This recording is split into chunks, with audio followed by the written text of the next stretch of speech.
আজকে আমরা নতুন একটা সমুদ্র দেখতে এসেছি। এই সকাল সকাল উঠে বেরিয়ে পড়লাম, বন্ধুর সাথে যাব সমুদ্র দেখতে। বলতে বলতে নি বন্ধুরা সামনে দুজন চলে এসেছে।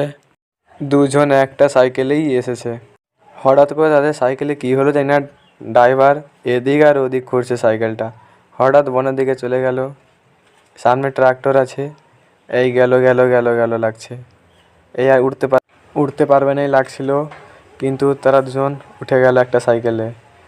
দুজন একটা সাইকেলে এসে মাউন্ট এভারেস্টে উঠে দেখলাম দুজন পড়ে গেছে। আধ ঘন্টার পরে এসে গেছে আমরা সেই সমুদ্রে। দেখতে পাচ্ছ কত বড় বড় গাছের পাতা, কলা পাতা লাগছে।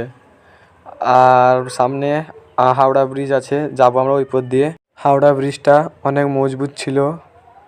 এবার আমরা গ্যারেজে যাব, থার গ্যারেজে। আমি এবার আমার থারটা পার্কিং করে দিলাম। লাইফে প্রথমবার এসেছি না সমুদ্রে, দেখতে ভালো লাগছে। ওহো, কত বড় সমুদ্র! এখান থেকে সমুদ্র দেখতেও ভালো লাগছে। আর ওখানে একটা বসার সিট দেখতে পেলাম, ওখানে যাব এখনই।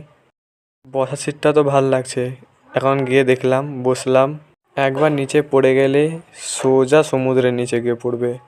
এখানে দেখলাম একটা চাকার মতো কি একটা জিনিস আছে, লম্বা একটা ডান্ডা আছে। ওখানে দেখবো ওটা কি জিনিস।